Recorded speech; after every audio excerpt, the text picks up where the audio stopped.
नमस्कार किसान भाइयों, स्वागत है आप सभी का हमारे यूट्यूब चैनल एसके एग्रीकल्चर में। किसान भाइयों, आज की इस वीडियो में हम बात करने वाले हैं सरसों की ग्रोथ को लेकर। बहुत सारे किसान भाइयों के कमेंट आ रहे हैं कि हमारी सरसों के पौधे ग्रो नहीं कर रहे हैं, उनमें टहनियों का विकास नहीं हो पा रहा है। तो इसके लिए हमको क्या करना चाहिए, इसके पीछे क्या कारण है, वही हम इस वीडियो में समझने की कोशिश करेंगे और आपको एक पक्का इलाज बताऊँगा, जो काम आप समय पर अगर अपनी सरसों की फसल में कर लेते हो तो आपकी फसल की भी रुकी हुई ग्रोथ अच्छी तरीके से शुरू हो जाएगी और अच्छी टहनियों का विकास होगा और आपको पैदावार भी अच्छी मिलेगी। उससे पहले इस वीडियो को लाइक कर दीजिए, ज़्यादा से ज़्यादा शेयर कर दीजिए और अगर आप हमारे चैनल पर नए हो तो सब्सक्राइब करके बेल आइकन को ऑल पर ज़रूर दबा दीजिए। किसान भाइयों, आपने भले कोई सी भी सरसों लगा रखी हो, अगर सरसों का पौधा 1 महीने का या 1 महीने से 5-7 दिन ज़्यादा का अगर हो जाता है तो उसमें टहनियाँ निकलना शुरू हो जाती हैं। टहनियों का विकास हो जाता है, हल्के-हल्के फूल आना शुरू हो जाते हैं। अगर आपकी सरसों 1 महीने में टहनियों तक नहीं पहुंचती हैं, तो आप समझ लीजिए कि उसकी ग्रोथ डाउन है।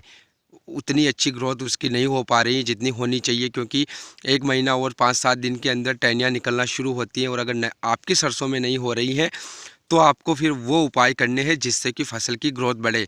अब इसके पीछे किसान भाइयों 2 कारण आ जाते हैं ग्रोथ कम होने के। एक तो होता है कि बरसात के दिनों में आपने जो फसल लगाई थी उस खेत में या तो आपने लेट खरपतवारनाशी दवाई का उपयोग किया है या आपने ज़्यादा मात्रा में खरपतवारनाशी दवाई का उपयोग किया है।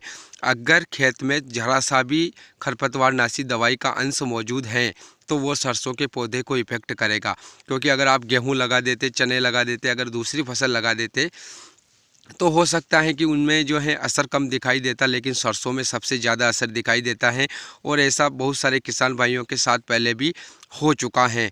उनको जो है फिर अपनी सरसों अगर ज़्यादा असर दिखाई देता है, बिल्कुल भी ग्रोथ नहीं होती है, तो फिर सरसों को ख़त्म करना ही पड़ता है।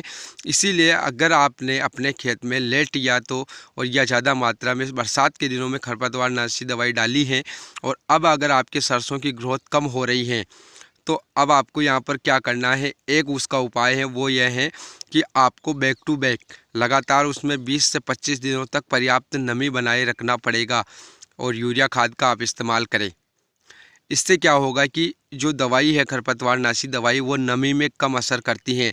अगर आप 20 से 25 दिनों तक खेत में पर्याप्त नमी बनाए रखते हो तो सरसों का पौधा नई जड़ों का विकास करेगा, जिससे कि उसकी रुकी हुई ग्रोथ शुरू होगी और पौधा बिल्कुल ख़त्म नहीं होगा। तो ये काम आपको करना है अगर दवाई की वजह से ऐसा हो रहा है तो।